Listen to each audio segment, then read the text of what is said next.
وەختتان وەخێر نەک لەبەر ئەوەی کە ئێمە خوێندنەوەیەکمان نییە، سەنگومەنێکمان نییە و کەرکووک ئەبێت بە حوێنە دەرخستنە هەست نەتەوایەتی بۆ ئێمە و دەرنەتیجە سوارە بەر شەپۆلە کەرکووک خوازی، کەرکووک دۆسی و قودسیەت پێدانە بە کەرکووک لە ئەکتە نەکردە و لە کردەیە نەکردەیە خۆمانە کۆمەڵێک دروشم و شانۆگەری بکەین، بەڵکو سوارە بەر هەر ئەم دروشمانەی کە لە دەوروبەری کەرکووکە ئەسوڕێتەوە لە دەورانگەلە تازە و دەهەگەلە تازە ئێمە مەجبورەکە سەبارەت بەو شتەی کە دوێ کە پێیان وت هەڵبژاردنە لە کەرکووک قسە بکەین. کەسێک لە یاران تەلەفۆنی بۆ من کرد، وتی من خەڵکە دەشتە کۆیەم، بەڵام جێگەی دەنگدانم کەرکووکە چ بکەم، بایکۆتی کەم نەڕۆم یا چۆنتان پێ باشە هەڵسو کەوتکەین. منیش وڵام ئەوە بوو کە بڕۆ واگەر کەسێکی مستەقل هەست دەنگی پێ بە، ئەگەر نییە بگەڕێ بزانە لە ناو ئەمانە کێ سادقتر و کێ تا حدودێک ساکارترە دەنگی پێ بدە. سەبەبەکەشم ئەوە نەبوو کە بە دەوڵەتە عێراقی بیسەلمێنین کە کەرکووک کوردستانیە، سەبەبەکەی ئەوە بوو بەو کەسە کە پرسیارێکی ڕوبەڕووی من کردگەسەوە و پێی وایە کە بالئەخرە بۆ کوردبوون خۆی دەبێ ئەکتێک بکات و مەرجەعێک دەبێ پێی بێژێت چۆن هەڵسو کەوت بکات، ناهومێد نەکرێت و بتوانێت بڕوات کارێک بکات کە پێی وابێ کارە بە سوودێکە. بەڵام ئەم دیبێتەی کە من ئەیکەم بۆ ئەوانەیە کە ئەو ڕۆ و بەیانی و دوو بەیانی لە ناوە ئەم وڵاتە ئێمە و لەم سەرزەمینە ئێمە گەرەکیانە خۆ بنوێنن، کەسایەتیە گەورە بن، جڵەوە شۆڕشێک و جڵەوە ئیدارەکردنە کۆمەلگایەک بگرنە ئەستۆ. من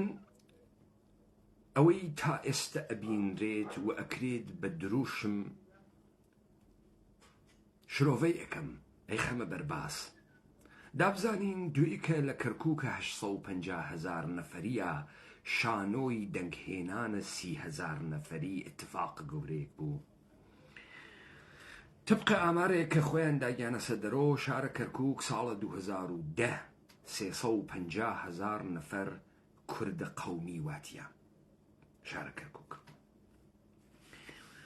بمێنێت لەسەر ئەوەی کە ئێمە مەبەستمان لە شار چییە، مەبەستمان لەوەی کە ئێژین کەرکووک کوردستانیە چییە، چی گەرەکمانە بنوێنین، چه پەیامێ گەرەکمانە بدەین. کەرکووک نەفتی هەست، ئێمە دیاردەیەکمان هەست بەناوە تەعریب. من تەمامە ئەمانە ئەمڕۆ شرۆڤاکەم و باسی لەسەرەکەم. بزانن ئەگەر ئیدەیە گەرەکیانە بە نەمایشە کەرکووک و بە دابڕانە کەرکووکە مەزڵوم و بە لە بینچوونە بینە نەوتەکانە بابا گوڕ بخەنە گیانە ئێمە بە درۆ و ئەم گوڕە درۆیینە فقط هەوێنە بەردەوام بوونە ئێستائیە و داهاتوویەکە لە خیاڵە نەمانە کووردا و لە خیاڵە نەمانە هیچ خیاڵە سەروەریەک لە کووردا و لە حەزارەتە کوردیە و لە ژیارە کوردیە. با ئێمە تەرحە سوعالکەین یەکەم بار کێوتی کەرکووک مهمە.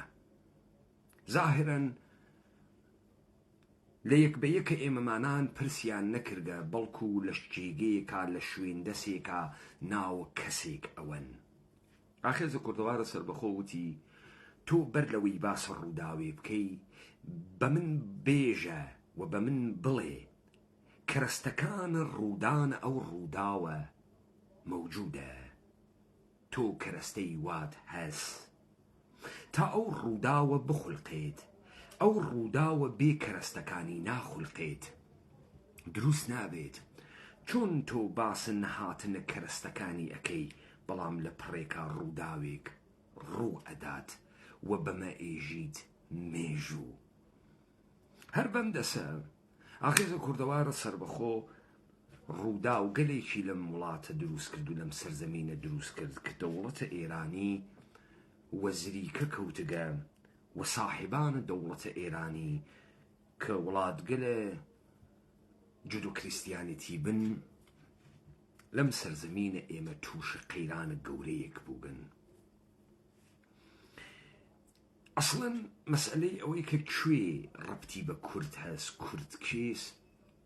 داستانێکە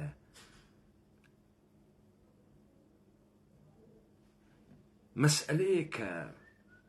ئێمە چۆن نەنوارڕینە ئەمە داستانێکی ترە بزانن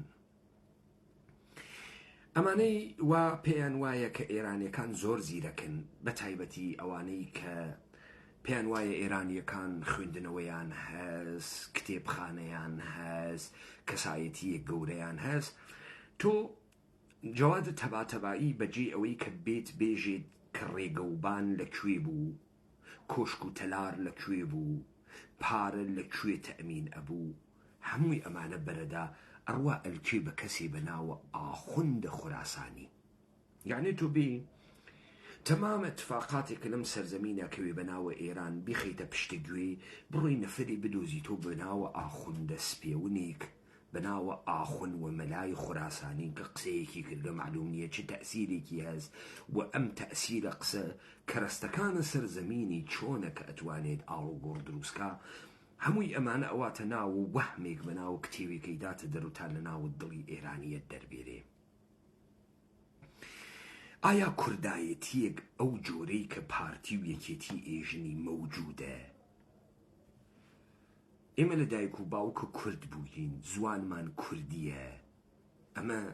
شتێکی دیاری کراوێ هەموو کەسێ ئەیزانێت و بەمە ئێژن کوردایەتی ئیستا ئێمە هاتکین بەشێک بگرین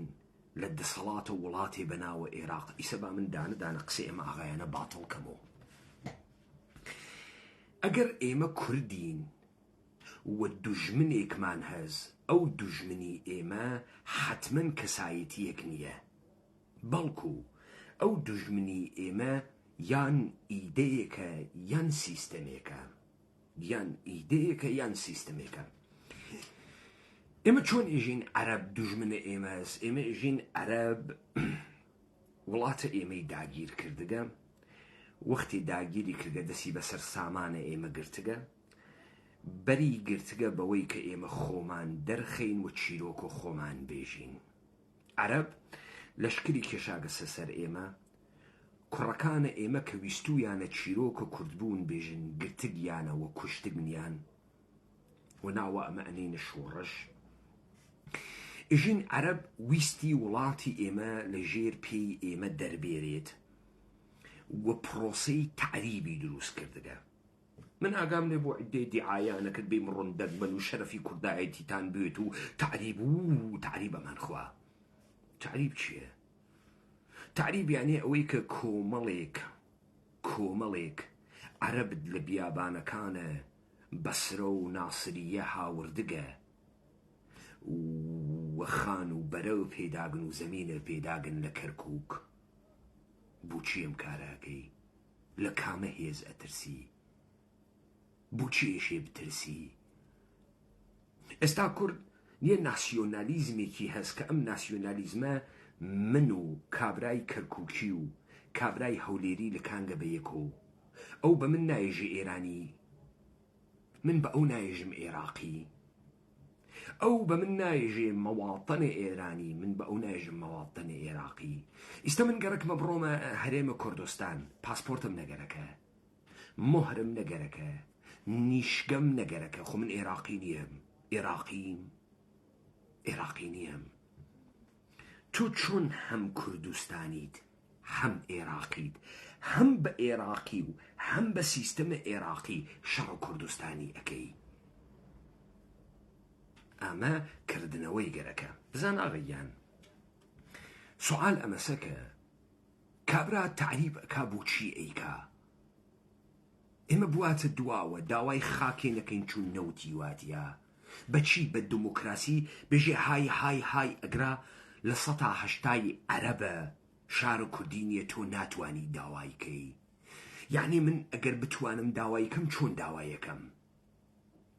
ئەڕۆم سنووقە هەڵبژاردندا ئەنێم ئەنجامە هەڵبژاردنەکان ئەوەمە ئومەم المتحیدە. ئومەم المتحیدە کۆمەڵێ لەشکر بە من ئەدا ئێژێ خوا هەڵی ناگرێ پەیمانە حەیدەری ڕاز ئەکا کەرکووک ١٨٠ کوردە بە دەنگەکە دیارە. ئەوە تانکە ئابرامز، ئەوە هەلیکۆپتەری ئاپاچی، ئەوە سارۆخە پاتریۆت. بڕۆ وەچی عەرەبی واتیا دەریکە، بڕۆ وە حکمە خۆت دانێ. کاکەی خەڵکە خانەقەین واسە، کاکەی خەڵکە ڕانیە واسە، خەڵکە سۆران واسە، خەڵکە پشدەر واسە، کاکەی بادینی واسە. دێ من بۆ چیمە ئیستە ڕێژەی کەرکووک ١٠٠ عەرەب بێت یا ١٠٠ کورد بێت؟ چه فەرقێکەکە؟ فەرقەکەی چییە؟ ئەگەر ١٠٠ کورد بێت کێ ئەم کوردستان ئەم کەرکووکە ئەگەڕێنێتەوە سەرە ئەم کوردستانەی وانییە؟ کێ ئەگەڕێنێتەوە؟ رووسیا، چین، ئەمریکا، یەکێتی ئەوروپا، کێ؟ خۆم ئێشێ بیگەڕێنمەوە. دەی من ئەگەر خۆم ئەتوانم بڕۆم وە لەشکەرە عێراق دەرکەم،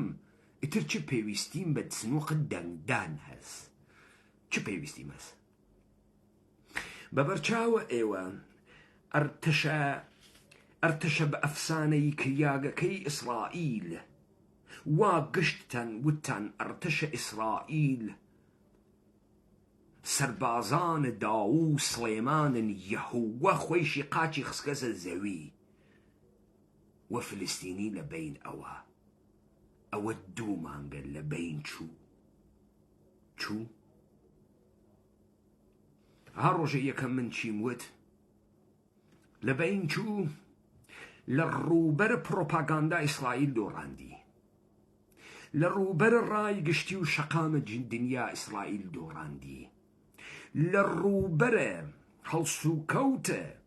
وڵاتەکانە ئوروپا و ئەمریکا ئیسرائیل دۆڕاندی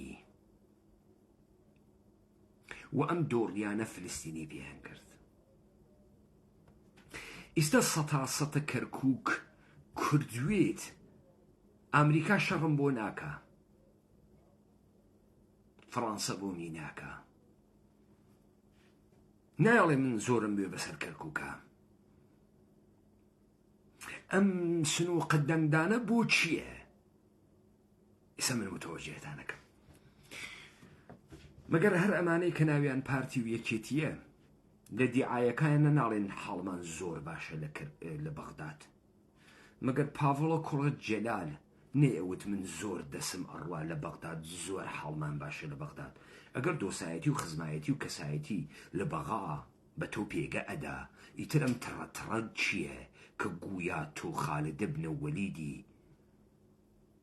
فتح الفتوح هەڵکردگە؟ ئەمە نوکتەی دووەم. ئێوە مەگەر گشتان عێراقی نییە. بزان ئاغەیان تۆ بۆ خاتری ئەوەی کە دنیا شرۆڤە بکەی پێویستیت بە نەزەرە هەست، بە نەزەریە هەست، بە ئیدە هەست. ئێمە گەل لە دنیای ئمڕوا 3 نەزەری گەورەمان هەست: لیبرالیزم، سۆسیالیزم، ناسیۆنالیزم و فاشیزم. 3 نەزەرە گەورە. هەر چەشنە ئەکتێک ڕواتە ژێر مەجموعەی خوێندنەوەی دەروونناسی، کۆمەڵناسی، لیبرالی، سۆسیالیستی و ناسیۆنالیستی فاشیستی لە بوارە ئابووریوە. تۆ سەوارە بەر ئەمانە ئەوەی ڕوو ئەدا ئەڵێ ڕووەدا. مەسەڵەن ئێوە ئێژن کەرکووک شەڕە نەوتە، ئۆکەی، ئەمە لە ڕووبەرە ئیمپریالیستی و بازیە ئیمپریالیستی و کۆنتڕۆڵکردنە زەخایرە دنیا خەریکن تەحلیلیەکەن. ئێژن لەگرا لولەی نەوتەکە ئەڕوا بۆ تورکیە و ڕووسیە لەگرا دەسی پیاکێشی و اتحادی ئەوروپانەوە. ئەمە سەوارە بەر ئەم ئیدانەسە. دەوڵەت ملەتە عێراقی، یعنی حق تابعیت، حق سيتيزنشيبي أدا بتمام خلق عراق لناو قلم روى عراقا گمركات نية بو بازرگاني تو باج گمركي نادي تعرفي گمرك نية أما يكم امتيازة تو بحبون الشناسنامة حق مالكية وحق خاون داري تي للايان عراق بيدري عراق ملك مشاع تمام عراقية كان يعني يستكابر لسليماني هلسي بروال عمو قصر زوي بكري مال بكري كسبويني دسي بوبوا كسبويني بري بي بقري وكسبويني بي نفروشي اوكي صدام حسين هاد كركوك بكابة عراقي عرب دي خوي وناوس كان نور ياقي وش 500,000 نفرتان خو كوش أكاتي بو أوروبا 500,000 نفرتان بروات أم قصر بندرة وانية ميناية وانية وعلى سر بحر خليجة وانية مكة شمانة وسد اسمان بدريا ناقا وانية دي باب 500,000 نفرتان كوش كابرا أم قصر بسيني بو نارون بسيني بس لقرات وديد أما الدروس أما النمايشي كي دروز نانس وقتي تخوت بيناسا ناكي بيجي يكي تيبون يعني چي بارتي بون يعني چي يعني چي من بارتي مكلكم زردة وكو أحمق حلقمو يعني چي يعني چي من يكي تيمو ريشم صوزة وكلكم صوزة وحلقمو يعني چي هيك معنى هيك أي كردايتي تو أي كيشيه تو دجمن كيس تو دجمن ملك فيصل يقبو ملك فيصل الدوبو عبد الكريم قاسم بو عبد السلام عارف بو حسن البكر بو دجمن تو كيس دولة عراقية كسايتي كان استمن لملك بحث كرد تا هيزة انقلابي تا سلو كومار اما چي بو قشتي خراغو پس اما سياسة دولة عراق بو تا تبعي عراق دروس كا لشاخو داخو لبياوان خركاتو بدخاتنا وشار تسكره بيبا ولم كاره بارتيو يكيتي يارمتي دولة عراقيان دا دي تعريب كردين يعني چي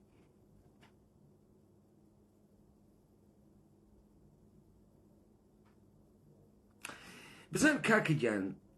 تو ناتواني بيجي بقى وقت عراقيت ودرو بيجي والله بايا مدودانا كرد بهنيرين الناو تابو بو عرب لك خلطك ينايكي ميتو عراقينيي مگر آئيس داوي بوجه حكومة عراق ناكي مگر باسبورت عراقي نخسك سقيفانا مگر مسعود وكرم ملامة نرلقى إمزاي كرد قال 2003 عراقة هازي دروس كرقبوت جلال كرة حسام الدين مگر نشوقا إمزاي كرقا دايي بيدو تكيسيتو عراقيت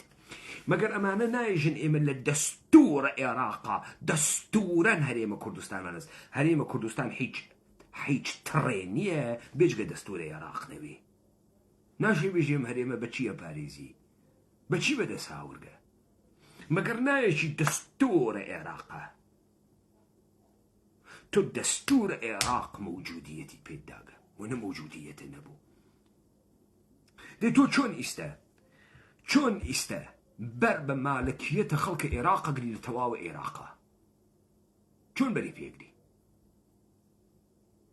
چون تو تمام مزايا عراق قركه بلام نيالي كورابي لكركو كمال بسيني اما التعريبه دي اگه تعريب نوي چيكي استقانقين قشتي كرده دادي بزانتيري تيوه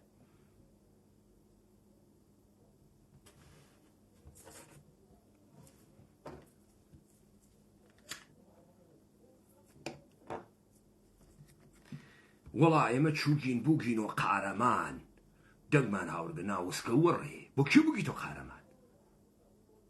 تشيت بيوغا تشوجيتا قارمان رؤيتا كركوك تكتدواي حفظ صال تعريبك لي بليشاو بقرباني خيرة تانبم قونا قشتا تان بخوان بين برون دنبان ديوة بروجيس او تحريك كردنا خلقية داوة شي ناوسكوري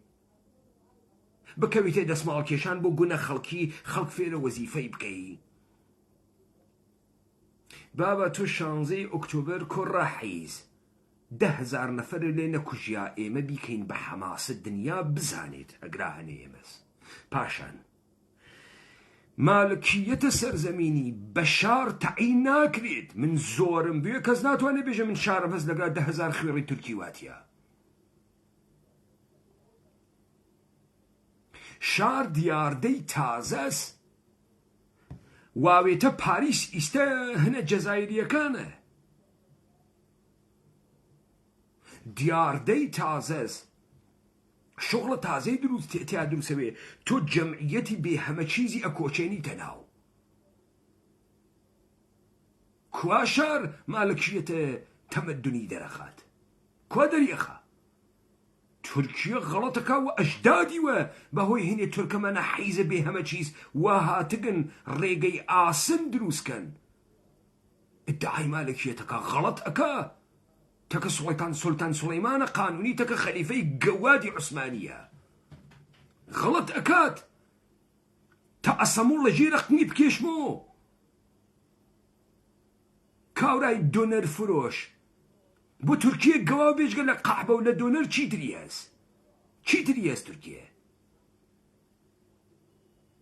ئەچوار ڕۆڵە بوێ یەک شەڕە ئابووری لەگەڵا بکە خوشەوە لە قنیەکەنیت کەی ماڵە بقسا لەسە.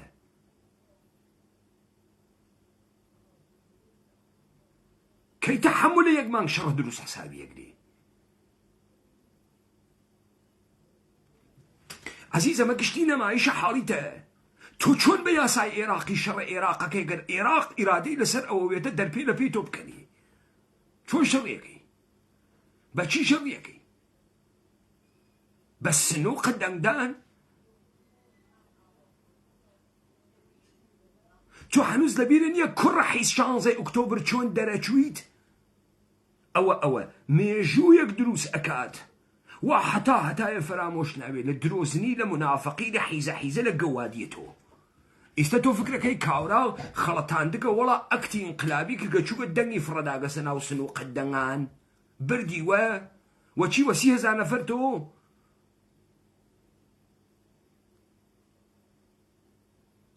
سەتا دەی کوردە قەومیترینکی شاری کەرکووک نییە. وەکام درۆشم تۆ وەکام پرۆژەی کوردایەتی تۆ بەکام هەستە تۆ بەکام ناسیۆنالیست تۆ. گونەکەتان بخۆم بڕۆن دەنگ بن. پرۆژەی دەروون ماندگارە. ئینسانە کوردی قارەمان دروستەکە. کوڕە حیز تۆ ئەگەر کوردە قارەمانی تیاوایە کەرکووک 16 ئۆکتۆبر پێت نیابوو بە تیۆ تاکانەوە دەرئەچویت ئایندایتە بەر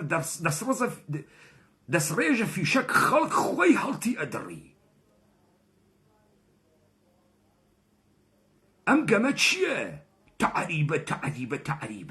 تعریبە چی؟ مەگەر عێراق مڵک مشاع مەواتنە عێراقی نییە کوڕە حیز. مەگەر تۆ لە بەغا مڵکە نەسەندگە. مەگەر تۆ لە بەسرە مڵکە نەسەندگە.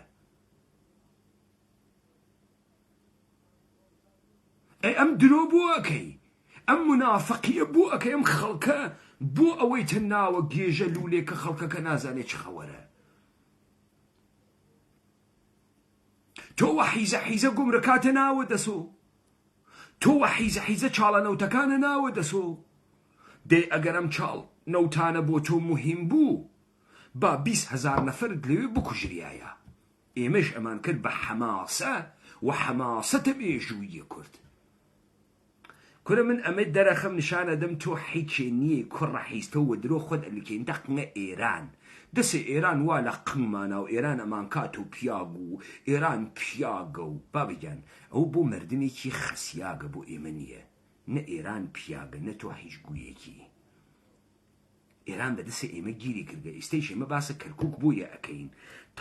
تا ئینسانە گەورە دروستکەین تا بتوانێت قیاس دروستکە. من هێزم بێ ماتەڵە ئامریکا نییە. ئامریکا وتی تێم تاڵەبان لەبین ئەوەم تاڵەبانی گۆڕیوە بە تاڵەبان. دوای 20 ساڵ هەزاران کوژیاک ملیاردها دۆلار پوڵ تاڵەبانی گۆڕیوە بە تاڵەبان.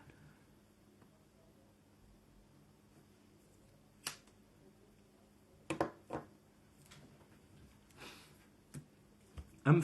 فشە وا ئەمانە ئەیکەن بە ناوی یەکێتی حیز و پارتی حیز. حەجێکیان نییە بۆ وتن هەر یە مێژوویەکی پڕ لە کەسافەت تکرار ئەکەنەوە بێ ئەوەی قسەیەکیان کردوویستە تو چیت کرد؟ چیت کردیستە لە کەرکووکە؟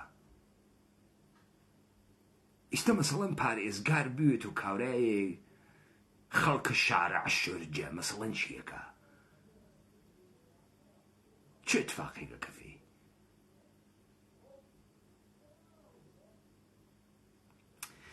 تۆ عەزیزم وەختی کوردایەتیت کردە ئاسانترین ڕێگە بڕوە سنووقت دەمدان دەنگی تێبخا هیچ اتفاقی ناکەفێ. کووە دەرەنجامەی ڕەفراندۆمەکەتان؟ وتان ١٧٠ بەشداری کردگە لەم ١٧٠ ١٩٧ وتکیسی بەڵێ بۆ سەربەخۆیی دێ ئەگەر ئەم سەربەخۆییە لە دەروونە ئەم مەردمە ئەوەنە ئەرزشی بوایە نە عێراقی توانی سڕیکە نە تۆ کوڕە حیز ڕوود بوو وەکو قەح ببڕۆیت و بەغا دەی تۆ ئەمە گەڵۆقنە بوو خیار بوو ئەخۆی ئەدڕێنێ بۆ ئەخۆی. بابەجان یەکێ لە دروسە سیاسی ئەمەسە ڕەحبەرە گەورەی سیاسی ئیعتراف دان بەوە نانێ غەڵەتی کرد. ئێوە ڕۆژ نییە گوو دەرخواردتان نەدەن عەمەڵەن نەک بێژی غەڵەتم کرد بەڵکو ئێژی گوم خوارد. دەی تڕۆ تۆ خۆتی ژەزانی حیچێ نیەی پارتی وەکێتی ئەم نەمایشە لە چییە؟ تعریبە جەدید کریاکە خانوو بەرە داگرن و کورە بابەجان ئەوان دای بگرن خاسەیات و دای بگری بیفرۆشی کوڕە حیز فەرقی چییە؟ دوای ئەمەیکە مەردمە حیچ کۆیە لە خۆیان ناوێنێ؟ دوای ئەمەیکە وەختێ تەعەدای لە یەکەن تۆ نیەی؟ کورە گەوات ڕۆژ نییە لەم تەلەڤیزیۆنە بنەماڵەت داوانەکە هێزە حیزە پێشمەرگەیە قنپڕبەز بێ دفاعیان لێ بکە زەمینیان بیریاگە هێزە پڕبەزە ئەژێ ناتانین ناتانین ناتانین دەی دڵی وە چی تو خۆشکە؟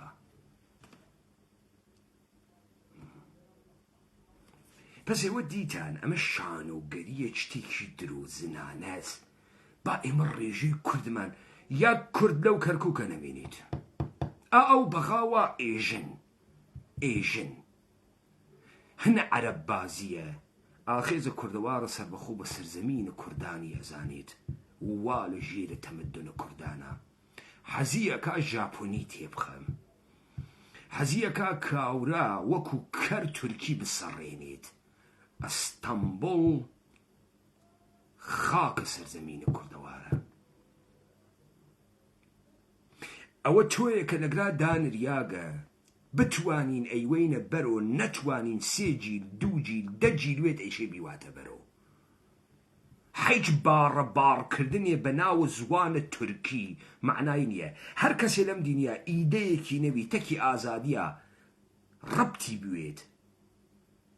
تورێ ناهێنێ. مەقولەی ملت باسێکی کۆنکرێت نییە کە تۆ هەڵی گریت وەکو ئەمرێکی حقوقی و تەحداکردن و کەمبوونە بەم ئەمرە حقوقیە تۆ بیکەی بە یاسا و قودرەتە ئیجرایی بێت. متوجه بووی؟ پس ئەم نەمایشە تورێ نایرێ ئەوە میزانە زەعف و درۆزنی و کەسافەتی و مردگیە ئەم ئەقلیمتانە دیگە. ئەقلیم بە بەغاو بە تاران و زێنگە و نەحیچێ نییە. ئەمانە دەمێکە تۆپیگن لە لەحاظە سیاسی وە دەمێکە و کاریشیان ئەمە بوو کە کورد نابودکەن و لەم کارە سەرکەوتوو بوون تا ئێمە هاتین. ئیستا ئەو حیزە پارتی و یەکێتیە کە ئێژێ لەگرا تعریب هەز ئێشێ بێژێ تعریب چییە؟ چۆن هەز؟ نەکرێ ئەوێتۆ چی بکرێ ئەوێتۆ چی؟ من لەگرا قەوڵتان پێدەم یەک نەفەر وە زوانە سۆرانی قسە نەکا لە کەرکووک جافی قسە نەکا ماچۆ قسە نەکا لە کەرکووک. کەرکووک هیچ بەغا خاکە سەرزەمینە کوردەوارە و ئێتەوە ژێرە ئیرادەی ئینسانە کوردی و تەمەدونە کوردی. با منم حیزەتانە بۆ مثال بدەم. ئەم نۆکەریە ئێران و دەسماڵە گونە ئێران خستن و دەسماڵە گونە ئەمریکا خستن و حەچیشەوە ژنەکانیان نەخەنە ژێری قاچدانەیە پازدار خاس سواریان بێ بۆیان تا ئەمان یوچەیەکیان بێ لە ناو مردم ئێمە و ئێژن ئێمە قلیم کوردستانمان لە عێراق مسۆگەر کردگە کوڕەحیس خاس گوێ بگرا خێزە کوردەوارە سەربەخۆ وای وە دەوڵەتە ئێرانی کردگە دەوڵەتە ئێرانی ئێمە نە حەملەی نظامیمان پێکرد نە تانکە ئابرامزمان بۆ بردە ئەو دیو وەرێ دەوڵەتە ئێرانیمان تا ئەم دەقیقە لە ئیلتجای فاشیستترین تەفەکر ئێرانیەت وادارە بە شناسائیە حەقە ئیدارەیە بەشداریە ئیدارەی سیاسی بۆ کوردە قەومی ئیتنیکی کردگە لە ترسە ئێمە بزانە تو لە پارتی تو لە یەکێتی تۆ ئێژی با بە ئەمریکا هەڵ من گەوادیم کرد بۆ قەرارگای ڕەمەزان گەوادیم کرد بۆ ڕژیمە عێراق تا خۆمم خستە ناوە دەستور وانیە نمە حچینین بچکە لە دەستور و دەستور و بەڕاستی مەگەوا نایژی ئەوەی دژمنە ئێمەیە کوردە قەومی ئیتنیکی بوو لە وڵاتێک بە ناوە ئێران ها ئێران ئەربابتانە شەوێ 20 ژنەکانتان بۆ ئاوسەکە گشتان پڕە لە حرامزای ئێرانی هەدانە ئێسفەهانیتان بۆ هەنێری ژنە گشتان ئاوسەکە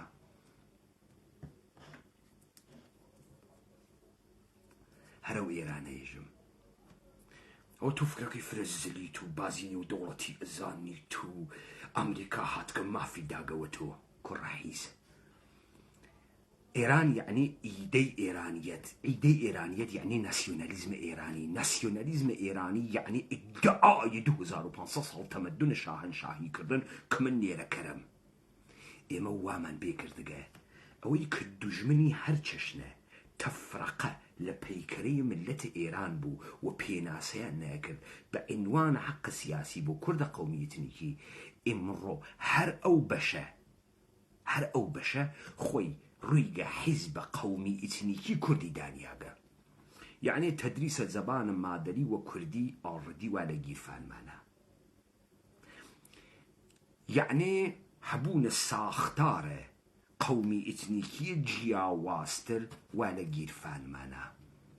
یعنی بەشداریکردن بە سوورەتە حیزب سیاسی کوردیە قەومی ئیتنیکی لە پارلەمانە ئێرانە مەوجودە کۆڕەحیستۆ گەوادی دنیا کرد ئەمە بکەی ئیسێچە 140 وا لە دەستا 100 تا 120 کوردستانە قەومی ئیتنیکی لە ئێرانە وا لە ژیرە دەسمانە وا لە ناو لەپە دەسمانە ئاخێزوە دەستی هاورد بۆ لەبەرەوەی دەوڵەتە ئێران ترسیا لە لەواسانە تارانە دەریکەم و دەریەکەم هەروە تۆ دەرەکەم لەوێ ئەم گشتە هەڕەهەڕتە کردوت شەهیدمان داگە و لەسرە و بنبەردانە قنمان داگە و قنمان تەزی بە بەرخۆر و فرە قارەماوین ئەوەنە گەوادوین شەو نە و تەختەخاوە سێ نەفەر نەکەین ئەوەنە قنماندا تا بتوانین ئەم هەرێمە دروستکەین مەگەواتان نەوت وەشەق فاشیستترین جەریانە ئێرانی موادار کردگە تعریفە خۆی لە ئێرانیەت بگۆڕی حەزبە قەومی ئیتنیکی کورد دابنێ کۆمەڵە و دموکرات وەلاوە بنێ خۆی بێتە مەیدان و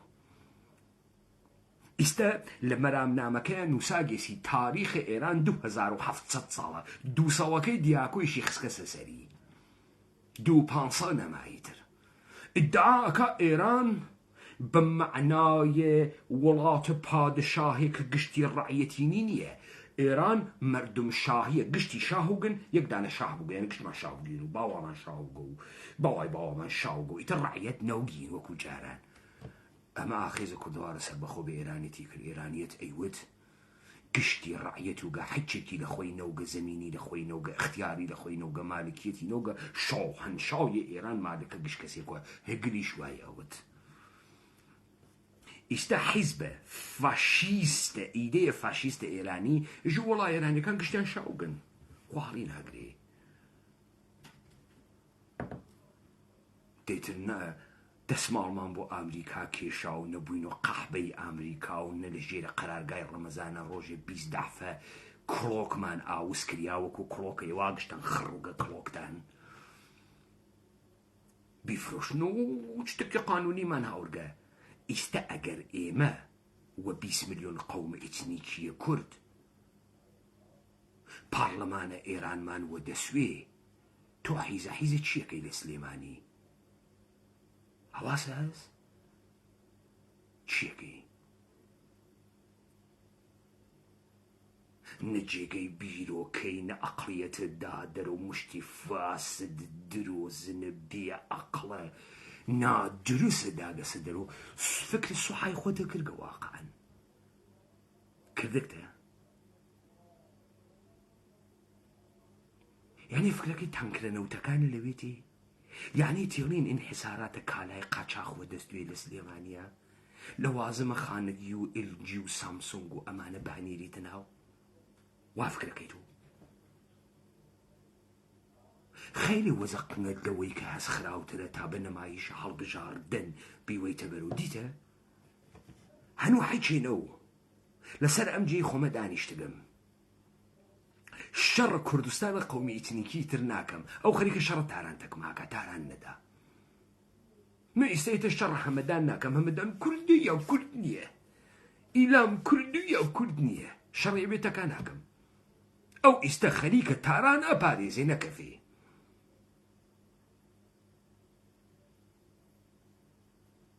تو ئێستا حیزە دوای ساڵە 2023 هاتکێژی تعریبە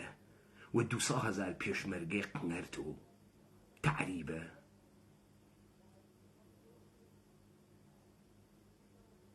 تا 30,000 دەنگە پێبا فەشەکەر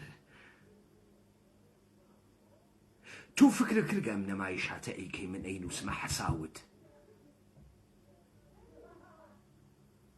فکرە کردگە من 40 ساڵمە چلیترم ماگە و قسەم لەبیر ناچێ و تێڵا ئەکەمە ماتەحتە لە دەمە بێتە دەر فکرەمانتە کردگە یعنی چی دەنگ بێرین لە محافزە یان چی بێ تەوزیح بە تۆ ئەگەر دەنگ بێری چ گویەگە خۆی ئەگەر سەتاسەتە کەرکووک ئائیستە وەکو شارع شورجە عەلی مەردانوی چه اتفاقێگە کەفێ چیەوێ بوجە فرەتێت ئەڵای کوردستان هەڵەڵێ تۆ چیەکەی چه اتفاقێگە کەفێ کوورە کوڕە حەیز تۆ خەڵکە سلێمانی خەریکە وە دەست و دەرەچی یەکلا نەڕەسید و لا درازە تۆ هەڵەبجە داوا ئەکا بێت و پارێزگا و بڕواتە سەر بەغا تۆ ئیستەگەرەکە سەتاسەتە کەرکووک بێت و کوردە قەومی تنیکی بێتە سەرەتەوە ئەرێ تۆخمە حەیز ئەم نەمایشاتە بە چی ئەکەی بەچی گونەکەتان بخۆم و بوومە قوربانتان و ڕۆژی من شەهیدمان دۆگە شەهید بینێ لە خوات شەهید خوێڕی شەهیدمان دۆگە مەسەڵەن چ گویەگە خۆی وە خۆت و خانەوادەی شوهەداوە چ گویەگە خۆی پێتان بەری خوارد فرەوە خیرەتن خۆتان و خانەوادەی شوهەدا دادەی تۆزێ خیرەت بنوێنێت و بزان بێژگە لە دان شتێکی تریشە توانی بکەی شەهیدمان دۆگە کورە و شەهیدە $100 ناژی گشتی قیمەتی $100 لای ئێوە خوێن کریا بە پوڵ مەسیحیەت خوێنی دا گوناحی شۆردۆ گوناحی بەشەریەتی شۆردۆ ئێوە خوێنەدەن پوڵ بسێنن دیتە خۆ ئێمە خوێنمان نەدا فاشیستی ترین جەریانە ئێرانیمان وادارە بە ئەعتراف کرد بۆ بەشداریکردنە لە دەسەڵاتە سیاسی لە ئێرانە ئێوەش خۆ ئەلحەمیلا گشتان ئەعترافەکەن حیزە ئێرانن نایکەن خۆ گشتان گایریاگە ئێرانن وانیە بڕۆم قسەی مام جەلالە بۆ بێرم ئێجێ بە کشوەرە عەزیزی خودێمون بەگەشتم بڕۆم بێرمی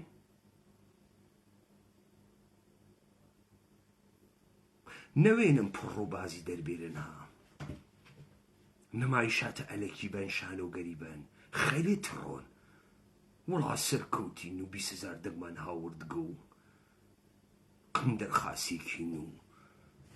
ئەگەر لە بەغا ئێرادە بکاتۆن نەمێنی تۆ بە 24 ساعت نامێنی خۆتیش خەسەزانی بە 24 ساعت نامێنی تەواوە ئەو حیزانەی دەوروبەریشە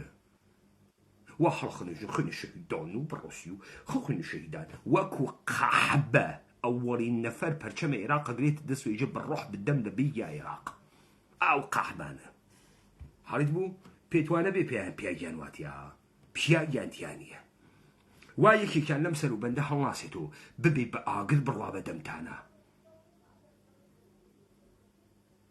پۆفیوز بە 50 ساڵ 6 ساڵ حیز بوو بە 30 ساڵ کارنامەی دەوڵەتداری کارە ئەکێشێتە ئەوەی کە بێ وە خەڵکی بژی گونەکەی بخۆم و بوومە قوروانتان و کوڕشیری نەکەم و خوا بمکاوە قوروانت و خوا بمدادە دەوری گونەکانت و دێت توخوا و ڕۆژی هیمەت و خیرەتە و بیکەوە خاتری قەورەکەی فلانە کەس و تو قەوری فلانە کەس و بێ بڕۆ دەنگێ بە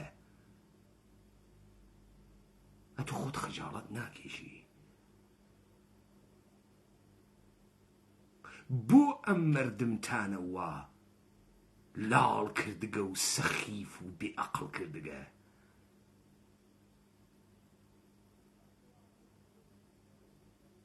بۆ ئەم مەردمتانە ونە سەخیف کردگە تۆ هاتی بێژی من بنیاد بن کورەکاکی گیان تۆ لەو مەملەکەت تا هەنووز کەسێ پێی نەوەرگە دەسەڵات شتە خۆشێکە بدوێت مناڵێکیش دەسەڵاتی گەرەکە مناڵی وەختی ئەوێنێت دەسەڵاتی گەورەکانی نییە مەعیوسەوێ مناڵی وەختی فکرەکە بێ دەسەڵاتە و باڵای کورتە و هێزی نییە بیر لە هێزت جادوو ئەکات و سەحر ئەکات و لە خیاڵی خۆیان ئەفرێ لە خیاڵی خۆیان دارێکی وا پێ لێ ئەدا تەمامە ئەمانە تەسلیمەکە لە خیاڵ خۆیان دارێکی وا پێ لێ ئەدا تەمامە ئەم شارە ئەکاتە مەساسە ئەکاتە نقڵە ترش و شیرین مناڵ حەزوە دەسەڵاتەکە مناڵ زمانی هەستە بە شکستەکە کە ئەزانێت ناتوانێت سەحرکە کوڕێ وەم هەردم ئێمەتان وا سەخیف کردگە کاورە هەر نازانێ شکۆ چییە وا منحرف بووگە و ئەزانێتە دەسەڵات یعنێ تەزوێ حێباغی 7,000 درێژ کیلومتری درێژ بێ لەبەری گونی پێ نەخورێنێ و قم نەخورێنێ دەست نەکاتە لوتیا تەزوێ هەر لێ دەدەسی دەسەڵات یعنێ ئەوەی کە وەنەوشە سوار بێ بۆ کی سوارەوی بۆ کێ دەسەڵاتە هەز تۆ خۆت ئەزانی هەر کە مەیلی بوێ سوارە قنە بێت و ئەو وەنەوشە دێتەڵی وەکو قەحبە دەرەچی ئەوکەی دەسەڵاتە ئەوە کەی دەسەڵاتە تۆ هەر سوال کەی بێژی موچە موچە موچە موچە ئەوە کەی دەسەڵاتە تۆ وەکو پیاک ناتوانانی هاوارکەی بێژی برسیم نییە فرە تێرم کارم کردگە حەقە خۆمە ئێشە پوڵەکەم بەی قەحبە باو کوا پوڵەکەم لاکەی توژە و برسیمە و خەریکەم ئەمرم لە برسیە و برا ڕوو لەبەرەوەی کاورا دڵی بۆ سووتێ پۆڵە بێ بابە کارم ئەگەر نەکردگە کارە کرد داوای حەقە خۆت بکە حەقە خۆت وە زۆر لە ناودەمە کاورا دەربێرە چۆن لەو سلێمانی و هەولێرە ئێوە پاڵتان داگەس و کاورە بگوسە ساحیبی شەریکە و کۆمپانی لە ملیار دلار تەقیگە چۆن ئەدەم اتفاقا کەفێ ڕەنجی کێشاگە قەحبە باوک ئەقڵە عەجیب و غەریبێکی هەز بیلگەیتە چیز کاورە بەچی بە ملیار دلار گەیگەم قەحبە باوکە ئەگەر ڕانت نییە و جێگە و پێگە نییە و پێیان نەداگە و ئێمەی بۆ هەڕاژ نەکردە بەچی تۆ بە تەمەنە 40 ساڵ تۆ ملیار دلار پوڵە هەست بەچی تۆ فرە ئاقڵی دا ئەم قەحبانەی ئەقلیمە کوردستانە وا فرە ئاقڵن و بیزنسمەنن بێنە ئەم لایڤە بزانم چەنێ بیزنسمەنن داوەتارێ لەسەر ئابووری بنووسن تا من قنیان بدورمەوە دایەکێکیان بێت تعریفێ لە پوڵکە من قەحبە باوک تو چۆن بم پوڵە گەیگی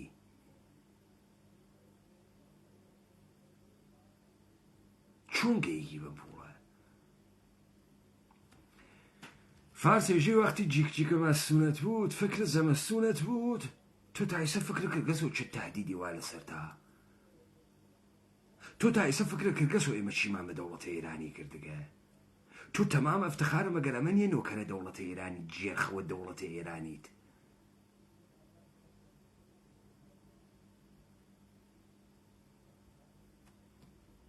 تو بیری لێ کردەسەوە چه اتفاقێکە کەفێ نه ئەزانی بۆ بیرە لێ نەکردگەسەوە قاح بە باوک تو سیاسی نەوگی تو کارمەندی لەوێ داتیان یاگە بۆت مهم نییە بە دەستور ئیشەکەی بۆت مهم نییە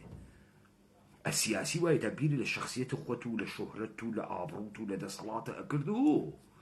نەتەوە گونەکەتان بخۆم و بم قڕوانتەر و شەهیدان و پێن بڕۆن دەنگبان و ئاوا مەملەکەت داری ئەکرێ ئاوا تاکە بە قودرەتە سەروەر دروستەکەی بەرژەوەندیە خۆی بناسێ و بیپارێزێ ئاوا وە گونەکەتان بخۆم و خود شەهیدان و خود شەهیدان و ئەمە چی بوو خوێنە شەهیدان نەوڕیاوە کەسیش نەیزانێمانە بۆ کوژیاگن لەسەر چی کوژیاگن لەو قسەم پێم وەکو قینمان لێتێ دەقینێ لێتێ گەردەنە وردە و چه غەڵەتێکەکەی چه غەڵەتێکەکەی مثلا ئیسە فرەقینێ لێ هاوچی خیرە دەگرێ چ گویەگە خۆی دێ ئەم شەهیدانتە مەگەر عێراق نەیکوشتن عێراق کوشتنی تر چویقنە عێراق لێساوە و گویش خوارد و پوچینەکانیش لێساوە بوویتە قەحبەی بەردەستیان مەگەر نەویت ئیترم قداسەتە بە کێ فرۆشیتۆ وڵا 50,000 شەهیدمان داگە بنەماڵەکانیان تووڕاون دێبا تووڕەبوون بنەماڵەیەم شەهیدانە کەی قەرارە تووڕەون بنەماڵەیەم شەهیدانە تعداوە میلەتە کریا تووڕەنەو لە کەرکووک ئێوەی حیز دەرچوون تووڕەنەو بەناوە خوێنە ئەوانەوە قەحبەیی دنیا ئەکەن تووڕەنەو کەی قەرارەم بنەماڵی شەهیدانە تووڕە بوێ کەی مەسان تووڕەوێ چیەکە خۆی سووتێنێ ئەقیژێنێ شەهیدەکەی ئەواتۆ چاوم تێوە کابرا هاتوو قەورە باوکی کەندو ئێسک و بروسکەکەی ئەوردو و باوکی منە ئەو ئەیوەمۆ دەبێوەرە بابەگیان نەم تەڕەتەڕە دەست هەڵگرن ئەمە گشتی شانۆگەری هەرتەواو قێزەونە پیاکتانتیانیە جەمتان کاتەوە خەجاڵەت ناکێشن ئەم مردن خۆشە بۆ ئێوە ئەوەی کەرێ پیرن ئەوەی مناڵە 4 ساڵە ئەقڵتان نییە ئەوە فاسدن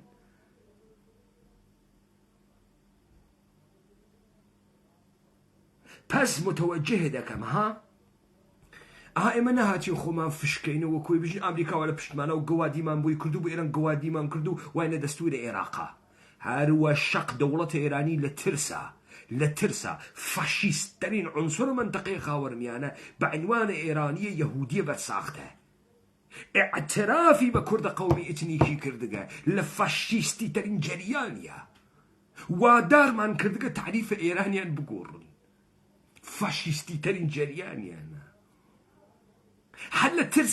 ترس ئێمە تارانیان لێ نەسێنینەوە ئیستا ئیتر شەڕ ئەسفەهان کرماشان و هەمەدانمان تەکا ناکەن تۆ خوێڕی قنوێر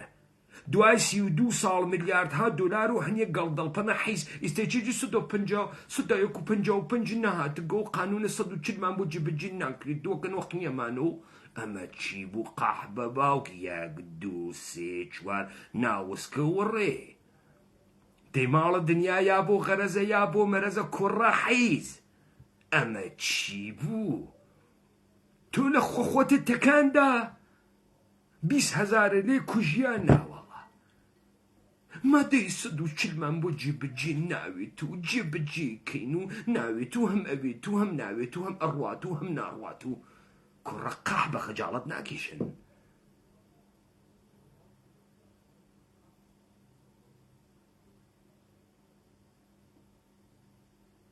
لایەوە